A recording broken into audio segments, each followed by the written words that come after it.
Kisa Focus oo ah barad Mareykan ah caawiyana ka ah jaamacadda ismaamulka Ohio ee Mareykanka ayaa website-ka arrimaha caafimaadka ee HealthDy oo Mareykanka laga leeyahay ku qortay natiijada diraasad ay ku samaysay 800 oo nin oo ay da'doodu u dhax 18 jir ilaa 40 jir. Diraasadaas oo ay natiijadeedii noqotay in dadka baraha bulshada aadka ugu baahiya sawiradooda ay qaadeen dheelitirnaan la'aan nafeed iyo sidoo kale xanuunka cilmu nafsiga lagaga hadlo ee nervous oo ah in uu qofku naftiisa la cajabo aaminana in uu yahay kan isagu dadka ugu quruxda badan kan isagu dadka ugu maskaxda badan.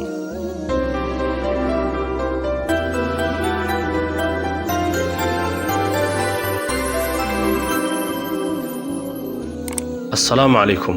marka hore ciid mubaarak ilaahay ha inaga aqbalo amaladii aynu soo sameeynay bishii barakeysneed ee Ramadaan waxa aynu aragnaa in dhalinyaradii naftooda sawir kala daaleen heer ay ka gaareen meel xad dhaaf ah haddaba maxaa si ah oo ku dhacay dhalinta 1837 ayaa caalimkii kiimiyaystaha ahaa ee Louis Diger oo u dhashay wadanka Faransiisku uu ku guuleystay soo saaridda aalad uu ku sawiro muuqaalada dabeecadda iyada oo aan la adeegsanaynin wax sawir gacmeed ah haba yaraadee waxaana uu u bixiyay Diger system nidaamka Diger isla 2 sano kadib aaladii uu Louis hal abuuray ayaa waxa lagu qaaday sawirkan oo noqday sawirkii ugu horeeyay ee kaamira qabato marka la eego taxanaha aadamaha. Sawirka ayaa waxa lagu qaaday magaalada Paris halkaas ayaa waxa ka bilaabmay xiriirka ka dhaxeeya aadamaha iyo sawirka iyada oo ujeedka ugu weyn ee la isu sawiri jiray uu ahaa in la kaydiyo xilliyada farxadeed iyo reyn-reyneed ee uu ku sugan yahay qofkan la sawiraya. albanka sawiradu waxa uu ahaa mid ay farxadu ku dheehan tahay waayo waxa ku jira muuqaal hebel ama heblaye laga qaaday isaga oo ku faraxsan fadhiyana kulan qaraabadu yeesheen oo mar la arag ah ama isaga oo ilma u dhashay iyo wixii la mid ah iyada oo uu macnaha iyo ujeedka sawirka la isaga qaadaa inta ku eegyahay ayaa waxa soo ifbaxay baraha ay bulshadu ku kulanto ee kala duwan. markaas ayaa waxa uu qofku adeegsaday in uu baraha aad ugu baahiyo sawiradiisa taasina waxa ay keentay in ay aqoonyahan iyo baarayaal badan isweydiiyaan baaraan oo ay ka doodaan dhibaha laga dhaxlo iyo dheefaha sawiradan. waxa ka mid ah dhibaatooyinka ay cilmi baarayaashu sheegeen in qofka sawirka iska qaadaya uu waayo kalsoonidii naftiisa taas oo uu naftiisa iyo qiimaheeda waxa ay garasho leedahay iyo waxa ay goysaba uu ku qiimeeyo qiimeynta ay dadku saarayaan sawirka uu la wadaagayo iyaga. markasta oo la dhacsanaanta dadku ay badatana waxa sii badanaya farxadii iyo la qabsigii iska qaadaha sawirka waxaana shirkiisa loo soo deynayaa dheecaanka la dhaho dopamine oo ah dheecaanka qaabilsan farxadda taas oo ay macnaheedu tahay in uu qofku farxadda ka helayo la dhacsanaanta dadku ay la dhacsan yihiin sawiradiisa iyo faalooyinka isaga raali gelinaya ee ay ka bixinayaan. qofka maanta nool waxa uu sawirku u noqday sida alaabta la bedelo marka ay macmiishu qaadan weydo. sidaas oo kale ayaa qaar fara badan oo dhalinyaradeenna ka mid ah ay si maalinle ah sawiradooda ugu kala bedelaan baraha bulshada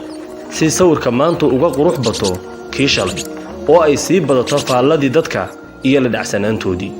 waxa ka mid ah sidoo kale dhibaatooyinka uu keenay sawirka baraha bulshada la iskula wadaagaya in uu saameeyay go'aanadii waaweynaa ee qofka sida cidda uu guursanayo oo kale oo waxa uu isweydiinayaa talo haddaan hebel ama heblaayo guursado ma hoosba ay u dhacaysaa mise sare ayaa ay u kacaysaa sharaftii aan ku lahaa dadka dhexdooda. cidda uu qofkani guursanaya waxa ay ku xidhan tahay inta uu la eg yahay ku qanacsanaanta iyo karaali ahaanshaha dadka ay isku xidhan yihiin. waxa ka mid ah sidoo kale dhibaatooyinka ay sawiradu keeneen in muuqa sawir ee baraha bulshada lagu faafiyay iyo qofka dhabta ah ee sawirka iska leh aanay si 100% ah isu lahayn ee uu ku jiro qurxin qaawan oo xad dhaaf ah taasina ay caqabad ku noqonayso dad badan oo markii ay iskuursadeen arkay in aanay xaqiiqada qofkani ahayn kii uu doortay. waxaana jira qisooyin fara badan oo arrinkan ku saabsan kana dhacay dhalinyarada Soomaalida ah dhexdooda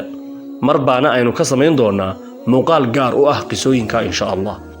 haddaba dhiganayaasha ka hadla rabaynta iyo kobcinta qofka ayaa waxa ay sheegaan xaaladda kureynimada oo ah muddo 10 sano ah laga bilaabo da'da 11 jir ee ilmaha jeer laga gaarayo 21 in uu qofku inta uu ku jiro da'da 10 sano ah leeyahay dabeecado iyo duruufo u gaar ah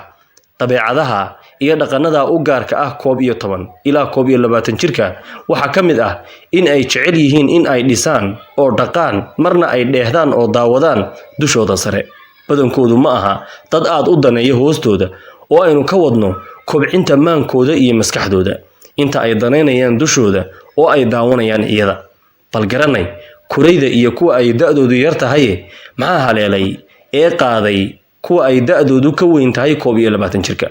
sharci ahaan sawirku ma bannaan yahay mise ma bannaana ayaaba ay culimadu ku kala duwan yihiin oo qaarkoodna qabaan in aanu bannaanayn qaarna ay qabaan in uu bannaan yahay kuwa qaba in uu bannaan yahay xataa ma qabaan sidan uu hadda yahay ee lagu seexanayo laguna soo toosayo meel kasta oo cagta la dhigana sawir la isaga soo qaadayo bal ka waran kan ama tan isaga oo tukanaya ama iyada oo tukanaysa isoo sawiraya daawade qaybta faallada noogu reeb waxa ay kula tahay in uu sababay habdhaqankan iyo sidoo kale dhibaatooyinka uu isagu keeni karo. Assalaamu calaykum.